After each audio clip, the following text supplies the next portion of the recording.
We waren lekker.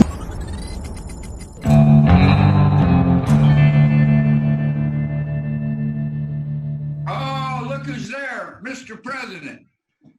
Oh, hello, Mr. President. Glad to see you. Glad to hear you. How are you there? I'm Well, really. I'm doing well, and I hope you are as well. Yeah. Thank you for taking the time for me. I'm very grateful to you because you are very wise person. Former president of Ukraine, Yushchenko, told me a lot about you, how you helped our country. Yeah, you didn't want to take Russia into NATO, did you? No, I wanted them on the fringe of NATO. I wanted Ukraine into NATO. Mm-hmm. No, I mean, I thought for a while Russia would be more cooperative, and then Putin changed dramatically. I think what he wanted to do was sit on the fringe of NATO to make sure NATO was not offensive but defensive. Mm-hmm. No, but you always wanted to take Ukraine into NATO, not Russia, but Ukraine, always, as I remember. That's right. You see, I felt Ukraine needed to be in the EU and in NATO. No, you know that the narrative, then in the early 90s, Secretary of State Baker promised Gorbachev not to expand NATO. But this would be completely wrong, especially with the threats that Russia poses now. Yeah, that's right. That's right. Listen, times change. Baker was, he was the Secretary of State for my dad, which was years ago. And so, and the United States must be flexible, adjusting to the times. And that's why you're finding such strong support for your country now. No, I mean, it doesn't matter what Baker really promised Gorbachev in past. We have to see what is going on now. That's right. You know, I mean, in fact, now it's a war not only of Ukraine. It's a war of West world against Russians. Yeah. Of course, Russia was offended that NATO began to expand. That's a problem for them. That's why they started. I'm talking about determination of DPR and LPR at regions of occupied regions by Russia on east side. So Putin tries to show that there's the same example like with Kosovo. You remember then in 2007 you recognized Kosovo as an independent country, and he used the same methodic. Right. Yeah, I don't know. I mean, I think if you prevail, or when you prevail, a lot of these other issues go off the table. Your mission is to destroy as many Russian troops as you can. And the question is, will you continue to receive the help you need? And I certainly hope so. And it's very important for the United States to continue in the lead of providing you the support you need. It seems to me you've got good communications with the administration. Your Secretary of Defense and people like that are continually informing our military of what's needed. And our military is very supportive of what you're doing, President. Oh, you support us with javelins and many other missiles, so it's great. But last time the US has sent us Angelina Jolie. It's a kind of joke. Yeah. You know, Mr. President, I think that I don't know how to turn Russians against Putin. I know that you have many NGOs. Many NGOs have done a great job to arrange orange revolutions in post-Soviet countries for so many years. So they helped a lot. So how we can work in Russia now to make people to start understand things, how to change the system inside Russia with NGOs. Yeah, I agree with you. The information war is very important, and we've got experts on our staff. And obviously they're having to wire around Russian blackouts The story with Colin Powell's test tube at the UN, he uses it like a propaganda now. Or it was big plan to bring the democracy to Iraq. Yeah. Well, I don't know. I mean, you're living in the past too much, brother. Because I love history. Because I love to get good advice, not to make mistakes in present. I wanted to apologize for your boy Saakashvili, Michael. I had to quick him out.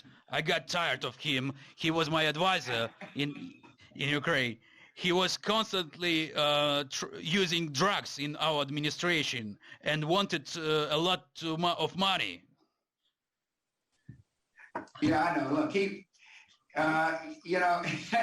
he's a rambunctious boy at heart. I agree. I mean, we had a problem with him in Georgia. And Putin laid a trap, and he fell into it. And he kind of panicked during that period of time. You should have asked me whether or not he should have been inside your government. I would have given you advice. But I hadn't talked to Saakashvili since 2008. But he also failed joining to NATO. That is his big fault. Yeah. Well, if Saakashvili was true to his roots, he'd still be in Georgia. Not running around Ukraine and other places. I mean, it frustrated me. He got elected. He did a good job for a while. There was pushback to his administration. And I would thought he would have stayed and fought for Georgian democracy. But instead, he immediately goes to Ukraine. Bad boy. Is he still in Ukraine? Let me ask you this. Is he still in Ukraine? Yes, he has a citizenship. I gave him it back. But it's like an anecdote, like a funny story. Yeah, let me ask you this. Does he have a uniform on and is he fighting the Russians? Is he fighting the Russians? You gave him citizenship. He ought to be fighting the Russians. Yeah. We were able to, I also would like to thank you. We were able to preserve your legacy in Ukraine. For example, those bio laboratories that United States has donated on the territory of our country. It's a program of Pentagon. You remember? It's on the post-Soviet territory that Pentagon has donated many bio laboratories. And we managed to evacuate them to a safe place now. So the Russians did not get anything from that laboratories. Good. Yeah, you're smart. Yesterday, I met with our heroes of Ukraine. They were fighting on the information front, and then they were recruited into Ukrainian army. They are pilots like you, and they hit many Russian planes. I tried to award them, but they said no. They said, let us please talk to the President Bush. I told that I will have conversation with you. And they say, we are his fans, what he really did in his presidency. And they are my great friends. Maybe they will lead Ukrainian future, such a young guys, who is really fighting for democracy. They dreamed of talking to you. And yeah, if you don't mind, I will put them on the line and they will talk to you many good things if you don't really mind.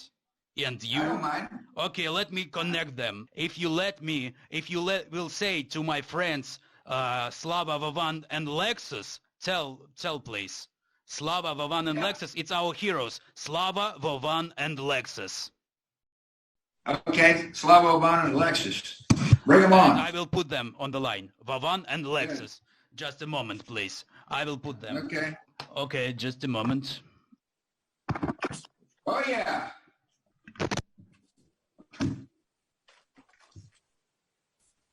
Hello, Mr. President. Hi, dudes. How are we doing? We're fighting for our independence. Well, I'm very proud of you.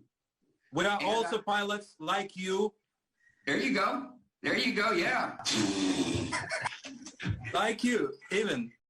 Where is the truth? Where is the power? Yeah. In the money? Yeah. No. That's right. So the brother is saying that it's not in the money. Я считаю, что сила в правде. У кого правда, тот и сильнее. Вот ты обманул кого-то, денег нажил. И что, ты стал сильнее? Do you think I can understand you? Because I can't. No. Just feel like with your heart. Feel the Okay, force. I feel the passion. I feel the Потому что passion. правды за тобой нет. But not only that, I see the passion on TV every day. I see the passion. Just feel what we are trying to express. No, I can feel it, but more importantly, I see it when you resist Russia. Yeah, when you fight the Russians. And here's my suggestion. Keep fighting. We will fight. We will fight. Anyway. Don't let up. Well, the truth's with you. Truth with us. Yes, it is you. And Zelensky. I told Zelensky he's like Winston Churchill. And yeah, he is our president. Yeah, he's great. And he's like Monica Lewinsky also.